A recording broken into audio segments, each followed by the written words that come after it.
For the kingdom of heaven is like a landowner who went out early in the morning to hire labourers for his vineyard. After agreeing with the labourers for a denarius for the day, he sent them into his vineyard. When he went out about 9 o'clock, he saw others standing idle in the marketplace, and he said to them, "You also go into the vineyard, and I will pay you whatever is right." So they went. When he went out again about noon, and about 3 o'clock, he did the same. And about 5 o'clock he went out and found others standing around. And he said to them, "Why are you standing here idle all day?" They said to him, "Because no one has hired us." He said to them, "You also go into the vineyard." When evening came, the owner of the vineyard said to his manager, "Call the labourers and give them their pay, beginning with the last and then going to the first." When those hired about 5 o'clock came, each of them received a denarius. Now when the first came, they thought they would receive more, but each of them also received a denarius. And when they received it, they grumbled against the landowner, saying, "These last worked only 1 hour, and you have made them equal to us who have borne the burden of the day and the scorching heat." But he replied to them, "Friend, I am doing you no wrong. Did you not agree with me for a denarius? Take what belongs to you and go. I choose to give to this last the same as I give to you. Am I not allowed to do what I choose with what belongs to me? Or are you envious because I am generous?" So the last will be first, and the first will be last. The 1984 play Amadeus tells the story of a composer called Antonio Salieri, seeking to understand what God's heart is for his life. The music he composes is good, but despite his achievement of becoming a composer to Austrian royalty in Vienna, deep down Salieri always knows that his music is a poor comparison to the work of Wolfgang Amadeus Mozart. There comes a moment in the story when the two finally meet. Salieri is both anxious and excited, until he discovers that the genius like Mozart is nothing but a silly, immature boy. It infuriates him. Why would God give such incredible gifts of composition to the childish, ungrateful Mozart instead of to him? In his closed mind, it simply doesn't make sense. There are plenty of stories like this in the Bible, and especially in the ancient scriptures of the Old Testament. God's choice of the devious Jacob over the loyal Esau. Joseph, arrogant young man in a coloured coat who ends up in a top job. David, the smallest of shepherd boys, chosen to be the king of Israel.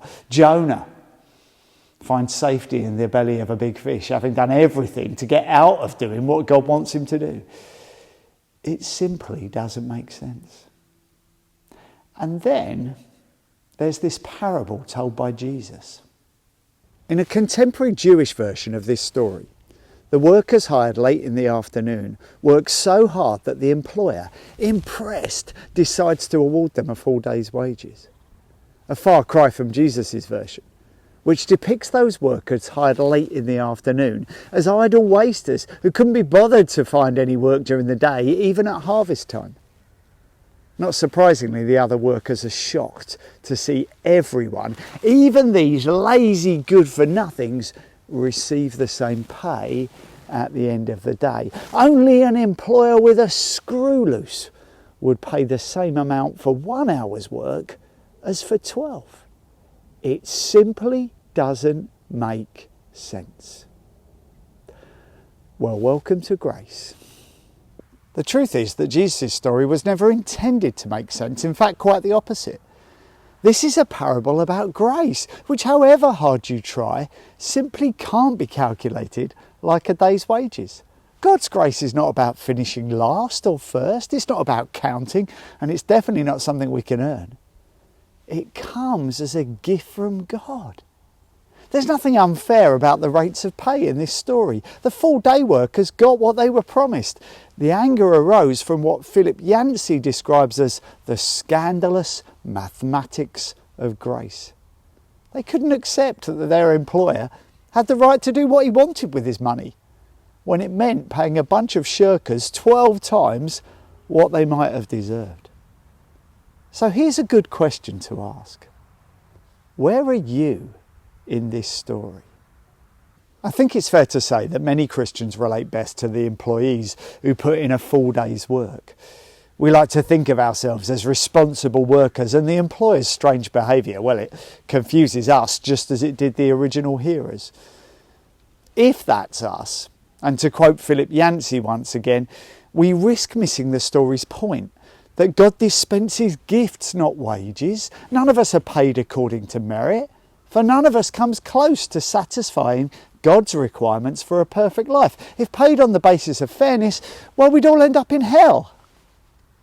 Harsh, but fair. And so it's back to the upside down kingdom, where righteousness is what counts.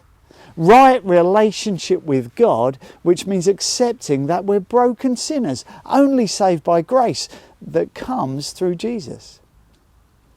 And right relationship with one another, which means rejoicing when those at the bottom of the pile receive Jesus and immediately get a chance to experience life at the top.